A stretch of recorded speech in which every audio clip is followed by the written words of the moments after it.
स्वागत है आप सभी का। आपके साथ मैं हूं सोनल दहिया। खबरों की शुरुआत बड़ी खबर के साथ करेंगे। राजस्थान में 22 जगहों पर आयकर के छापे। सियासी हलचल के बीच राजस्थान से ये बड़ी खबर। सीएम गहलोत के समर्थकों के घर आयकर के छापे पड़े हैं।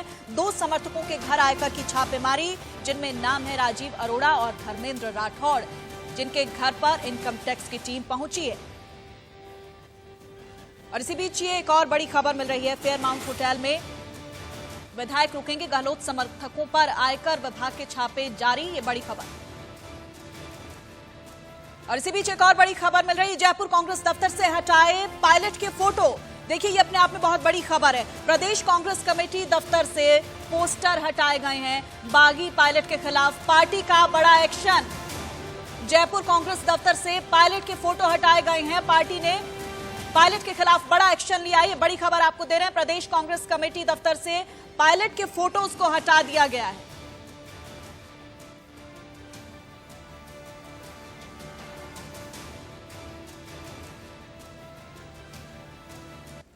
बागी पायलट के खिलाफ पार्टी का बड़ा एक्शन, ये बड़ी जानकारी आपको दे रहे हैं। जयपुर कांग्रेस दफ्तर से हटाए पायलट के फोटो।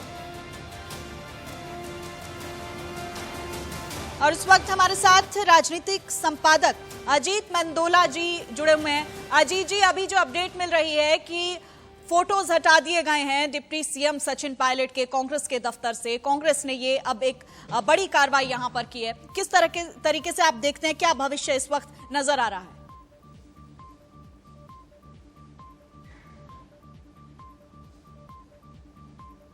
अजीत जी, आप तो मेरी आवाज पहुंच पा रहे हैं? तकनीकी रूप से इसकी घोषणा, बिल्कुल आपकी आवाज आ रही, मेरी आवाज आ रही है अब तक? जी जी अजीत जी, सुन पा रहे हैं। हेलो, हाँ, मैं कह रहा था कि अब एक तरीके से ये बिल्कुल तय हो गया कि सचिन पायलट कुछ देर बाद, कुछ समय बाद अब कांग्रेसी नहीं रहेंगे, क्योंकि जो तकनीकी रूप से पार्टी अब जो बैठक हो रही है, इस बैठक के बाद पार्टी प्रवक्ता घोषणा करेंगे कि सचिन पायलट बैठक में नहीं आए, उन्होंने व्हिप का उल्लंघन करा, इसलिए उन्हें पार्टी से निष्कासित किया जाता है।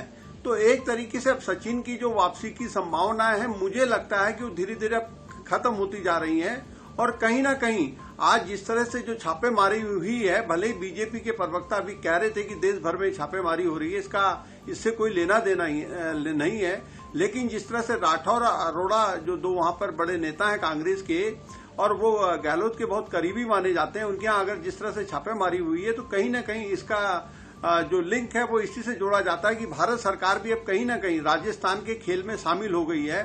अब सचिन पायलट भले ही एक आगे चेहरा है, लेकिन पीछे से अब बीजेपी पूरी तरीके से उनको सपोर्ट कर रही है। देखिए, इस यहाँ की राजस्थान की राजनीति के जो तार हैं वो जम्मू कश्मीर की राजनीति से जुड़े हैं। अभी पिछले दिनों एक खबर आई थी कि नेशनल कॉन्फ्रेंस से बीजेपी हो सकता आने वाले दिनों में तालमेल करे। तो ये जिस दिन फारूक अब्दुल्ला और उमर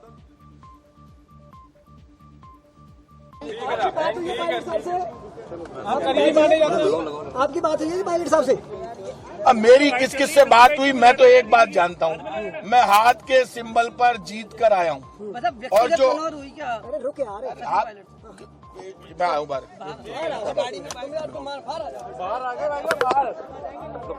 पकड़ दफ्तर से पोस्टर हटाए गए हैं सचिन पायलट के। ये बड़ी जानकारी इस बीच निकल कर आ रही है। अजीत मंदोला जी लगातार हमारे साथ बने हुए हैं। अजीत जी, एक तरफ तो मान मनोबल का दौर चल रहा था, 3 नेताओं को वहां पर भेजा गया कि कहीं ना कहीं कोशिशें तेज हुई कि सचिन पायलट को मनाया जाए, और इसी बीच ये एक खबर निकलकर सामने आती है कि सचिन पायलट के पोस्टर्स को हटा दिया गया। किस तरह से ये नजर आ रहा है? क्या सचिन पायलट नहीं माने या फिर कांग्रेस ने ये एक्शन लिया यहाँ पर?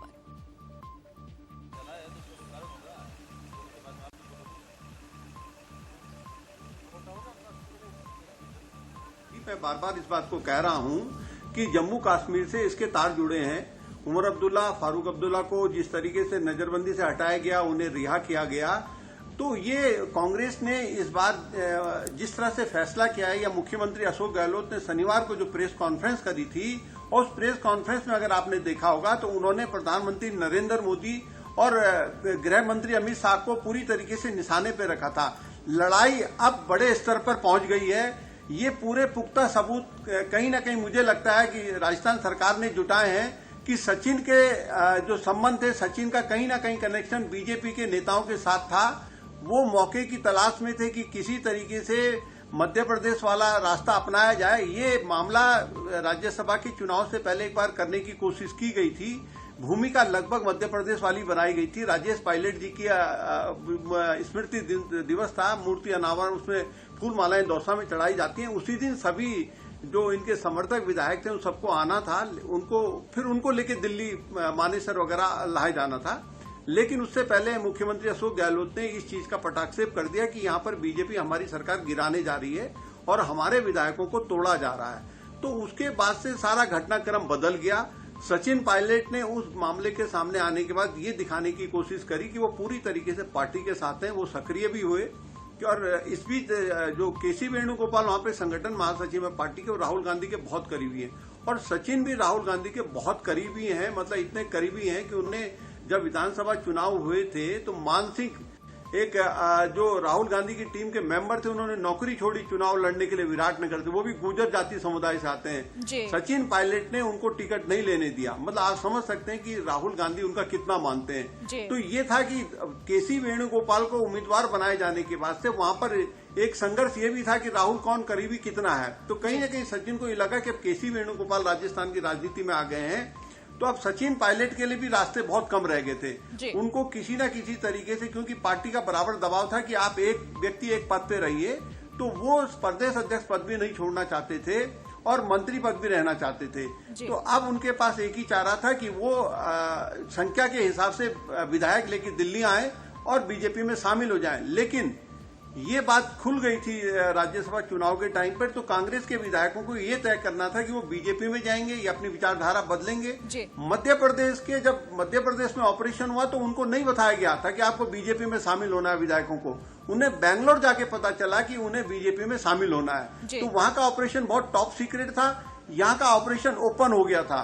तो अब जितने विधायक 14-15 विधायक अभी जो सचिन जी के साथ बताए जा रहे हैं उसमें 2-3 जनों को मैं जानता हूं, वो परंपरागत ढंग से परंपरागत कांग्रेसी हैं। वो पता नहीं बीजेपी में जाएंगे कि नहीं जाएंगे सचिन के साथ। लेकिन ये मुझे लगता है कि अब सचिन पायलट के पास अब एक ही रास्ता है कि वो बीजेपी में शामिल होंगे।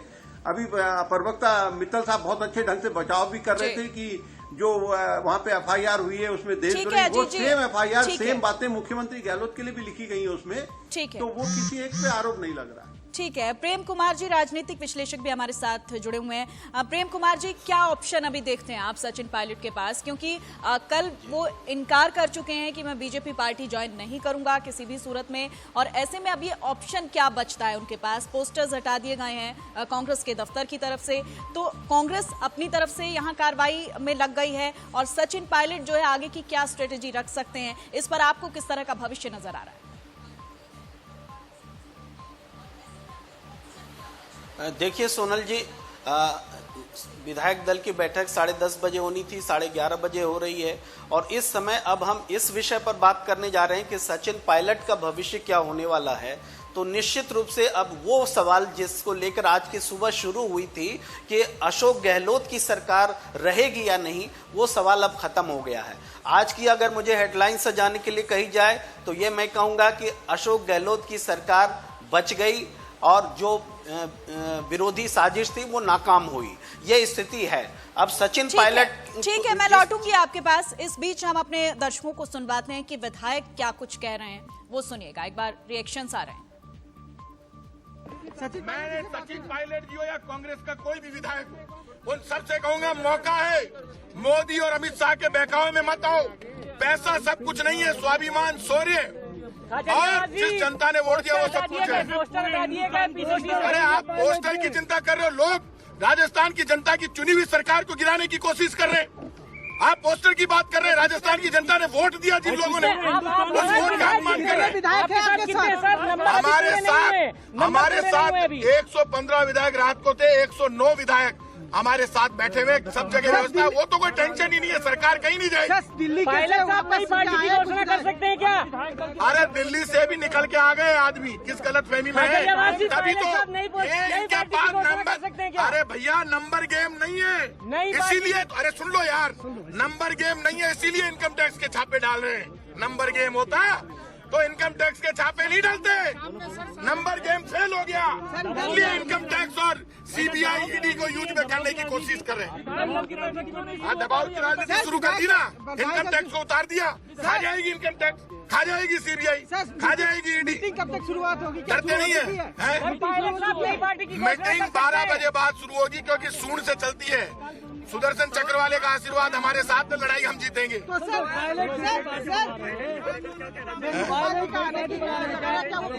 वेणुगोपाल जी भी अभी आ जाएंगे, सब आ जाएंगे, आप चिंता मत कीजिए। मैंने सचिन, तो विधायकों की तरफ से भी लगातार रिएक्शन आ रहे हैं कि बहकावे में ना आए। बीजेपी पार्टी पर लगातार आरोप लगाए जा रहे हैं कि बीजेपी की तरफ से ये साजिश रची जा रही है। लेकिन धीरे धीरे जिस तरह से तस्वीर साफ हो रही है, पहले भी अशोक गहलोत और सचिन पायलट के बीच तनाव की खबरें सामने आती रही हैं और ऐसे में अब ये एक बड़ी खबर निकलकर सामने आ रही है। सुधांशु जी कुछ कह रहे हैं, सुनना चाहेंगे। अजीत जी इस कार्यक्रम में है। अजीत जी, बार बार कहा जा रहा है कांग्रेस ने व्हिप इशू करा, विधायक दल की बैठक में हर एक विधायक। आपने तो इतने साल का आपका राजनीतिक जीवन है, आप कार्यशैली और पद्धति से परिचित हैं संसद के मामलों की। कभी व्हिप पार्टी के अंदर जारी हो सकती है क्या?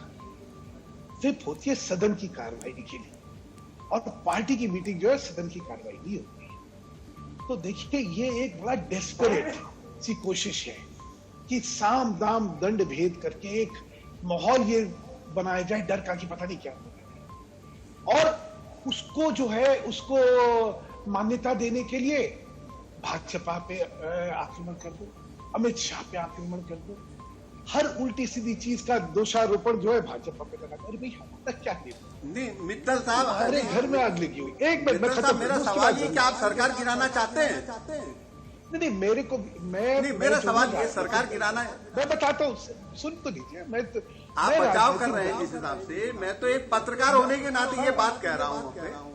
और इसी बीच ये तस्वीरें, मैं आपको रोकना चाहूंगी सर, लौटेंगे आपके पास से। एक्सक्लूसिव तस्वीरें इस बीच अपने दर्शकों को हम दिखा देते हैं। ये तस्वीरें कांग्रेस के दफ्तर की आप देख रहे हैं, जहां से सचिन पायलट के पोस्टर्स को हटाया जा रहा है। ये तस्वीरें सीधे आप देखिए, यहां कांग्रेस की तरफ से सचिन पायलट के जो पोस्टर्स हैं वो हटाए जा रहे हैं, बैनर्स हटाए जा रहे हैं। सीधे तस्वीरें आप देख सकते हैं, वहां पर लोग मौजूद हैं और किस तरह से सचिन पायलट के बैनर वहां पर गिराए जा रहे हैं। तस्वीरों में आप साफ देख सकते हैं। एक्सक्लूसिव तस्वीरें हम आपको दिखा रहे हैं। प्रदेश कांग्रेस कमेटी दफ्तर से पोस्टर हटाए गए हैं सचिन पायलट के। बागी पायलट के खिलाफ पार्टी का ये बड़ा एक्शन। सचिन पायलट के बैनर और पोस्टर्स को हटाया गया है। साथ ही साथ तस्वीरें आप अपनी टीवी स्क्रीन पर देख रहे हैं। हम कांग्रेस कमेटी के दफ्तर की आपको तस्वीरें दिखा रहे हैं, जहां से सचिन पायलट के पोस्टर और बैनर्स को हटाया गया है। ये एक्सक्लूसिव तस्वीरें। तो ये तस्वीरें आप देख रहे हैं कांग्रेस कमेटी के दफ्तर की, जहां से सचिन पायलट के पोस्टर्स को हटाया गया है।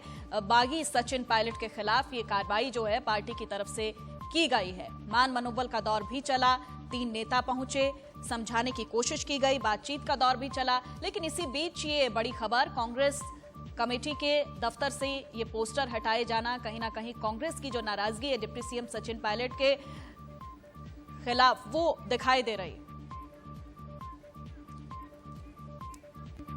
जयपुर से हमारे संवाददाता दिनेश हमारे साथ बने हुए हैं। दिनेश, वहां पर किस तरह की हलचल है अभी?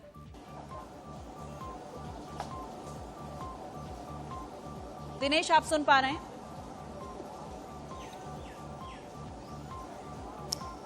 जी बिल्कुल जी।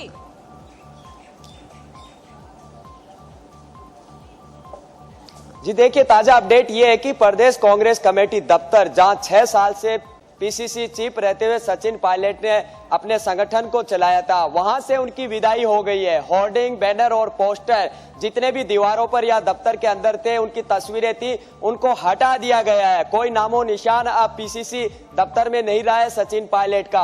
और ये घटनाक्रम बताता है कि कांग्रेस ने अब तय कर लिया है कि सचिन पायलट हमसे छिटक चुके हैं। और यही मुख्यमंत्री आवास पर जो सीएम खेमे से जो खबरें आ रही है थोड़ी सी बेचैनी और धड़कनें बढ़ाने वाली आई है, क्योंकि विधायकों का आंकड़ा बढ़ चढ़कर जो है बताया जा रहा है, लेकिन एग्जिट आंकड़ा क्या है, कितने विधायक यहाँ पर पहुंचे, अभी पूरे विधायक यहाँ पर नहीं पहुंचे। हम एग्जिट फिगर नहीं बता सकते, लेकिन अब थोड़ी सी बॉडी लैंग्वेज और नेताओं के आप जो चेहरे पढ़ना सीखे तो कहीं न कहीं हलचल, धड़कन और बेचैनी बढ़ गई है। तो अब यह भी सामने आ रहा है कि सचिन पायलट प्रगतिशील कांग्रेस नाम से एक नया थर्ड फ्रंट और राजनीतिक संगठन बना सकते हैं, ये भी सूत्रों के हवाले से और उनके करीबी लोगों ने दावा किया है। तो लगातार घटनाक्रम में बदलाव हो रहा है। 6 साल पीसीसी चीफ रहते हुए जिस दफ्तर में रहते थे, जो इज्जत, जो ओहदा मोहब्बत मिली थी, वहां से उनकी रुखसत और विदाई हो गई है होर्डिंग बैनर हटाते हुए। ठीक है दिनेश, आप इस खबर पर नजर बनाए रखिएगा, लगातार अपडेट आपसे लेते रहेंगे। फिलहाल एक छोटे से ब्रेक के लिए हम रुकेंगे।